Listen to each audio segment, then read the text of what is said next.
नमस्कार, मैं डॉक्टर स्वाति मिश्रा, मनोवैज्ञानिक।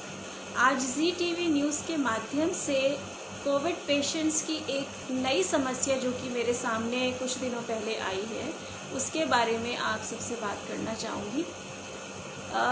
ये देखने में आ रहा है कि जो लोग हॉस्पिटल से ठीक होकर या कोविड से जूझकर 10, 15, 20 दिनों में अपने घरों को लौट रहे हैं, वो फिज़िकली तो ठीक होकर आ गए हैं घर पे, लेकिन उनका जो मानसिक संतुलन है वो काफ़ी हद तक इम्बैलेंस हो गया है, या कह सकते हैं कि वो मानसिक तौर पर बहुत ज़्यादा हारा हुआ सा महसूस कर रहे हैं अपने आप को।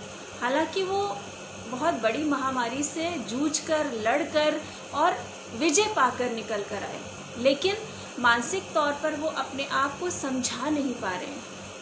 उसका एक सबसे बड़ा कारण जो मुझे समझ में आया मनोवैज्ञानिक होने के कारण, कि जिस माहौल में वो हॉस्पिटल में रहकर आए हैं और जो महामारी की वजह से हालात हैं आज हमारे, कहीं ऑक्सीजन की कमी है, कहीं बेड्स की कमी है, कहीं डॉक्टर ही नहीं है, चीख चीख के लोग बुला रहे हैं कि डॉक्टर कम से कम आके पेशेंट को तो देख ले। तो ये जो सराउंडिंग्स बन गई हैं, जो इन्वायरमेंट हमारे चारों तरफ इस समय बना हुआ है, कहीं ना कहीं वो हमारे दिमागों पर बहुत ही गहरा और निगेटिव असर छोड़ रहा है। तो ऐसे पेशेंट्स फिज़िकली तो रिकवर कर रहे हैं, पर मेंटली उनका रिकवर हो पाने में अभी उनको बहुत समय लग सकता है। क्योंकि देखिए, अगर हम आम बात करें तो किसी भी दुख से निकलने में एक इंसान को कुछ ना कुछ वक्त तो लगता ही है। और दुख की बात ना भी करें, अगर हम किसी पार्टी में भी जाते हैं, मान लीजिए हम ओवरनाइट पार्टी करके आए हैं, तो हैंगओवर तो होता ही है ना। उस हैंगओवर से निकलने के लिए भी हमको वो एक दिन पूरा लग जाता है। तो ये तो फिर महामारी है। इस महामारी से जूझ कर जो आया है, कहीं ना कहीं विजय तो प्राप्त करके आया है, लेकिन मानसिक तौर पे वो उतना स्ट्रॉन्ग, सशक्त नहीं फील कर रहा है अपने आप को। उसको कहीं ये डर मन में बैठ गया है कि इतनी बड़ी बीमारी मुझे कैसे हो गई, क्यों हो गई, मैंने ऐसे कौन से कर्म कर दिए थे, या मेरे साथ ही ऐसा क्यों हुआ। इस तरीके की बहुत सारी बातें, नेगेटिव विचार लोगों के दिमागों में चल रहे हैं। हालांकि मैं ऑनलाइन काउंसलिंग करके अपने पेशेंट्स को ये समझाती हूँ, कोशिश करती हूँ कि वो उस चीज़ से बाहर निकलें। वो बहुत उनकी विल पावर, इच्छा शक्ति इतनी स्ट्रांग थी कि वो इतनी बड़ी महामारी से निकल कर बाहर आ गए हैं, तो वो अब अच्छा फील करें।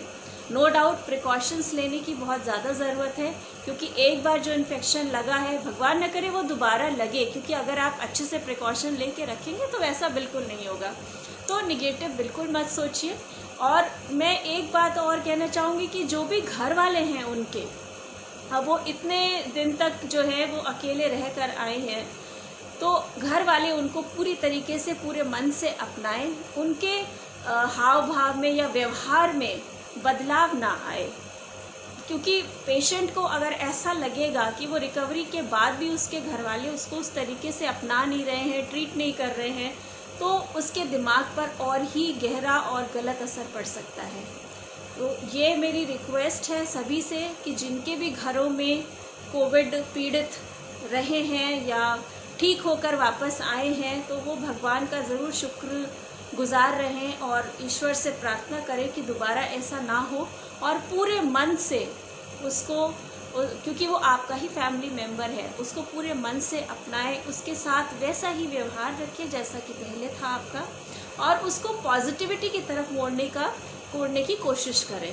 बिल्कुल भी जब भी वो उदास होकर बैठ जाए या कुछ भी ज़्यादा सोचने लगे कि मेरे साथ क्या हो गया, क्यों हो गया, कैसे हो गया, तो उसको माइंड डाइवर्ट उसका करने की कोशिश करें अच्छी बातों में। बच्चों के साथ खेलें, मनोरंजन की बातें करें, टीवी देखें, और कुछ ना कुछ खाने के लिए उससे कहें कि आप भाई अपने पसंद का बताओ, और इस तरीके की हल्की फुल्की बातें करें। कार्टून नेटवर्क देखें, उसके साथ समय बिताएं, उसको अलग महसूस ना करवाएं। जो कि हमें क्वारंटाइन होना पड़ता है, कोविड में अलग हो जाना पड़ता है, सबसे हमारी मजबूरी होती है। लेकिन अब क्योंकि वो रिकवर कर गया है, तो आप उसको मजबूर फील मत कराइए।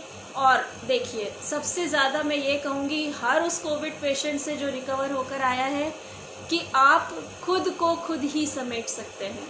हर इंसान अपने दुख से खुद ही उबर सकता है। हाँ, इच्छा शक्ति की बहुत ज़्यादा ज़रूरत है। बस इच्छा शक्ति को अपनी मजबूत रखिए और फिर आप हर जंग को जीत सकते हैं। हमेशा याद रखिए, सकारात्मक सोच हर विजय को पाने में सक्षम है। अपना ध्यान रखिए, प्रिकॉशंस रखिए और स्वस्थ विचार रखिए। बस यही प्रार्थना है। धन्यवाद।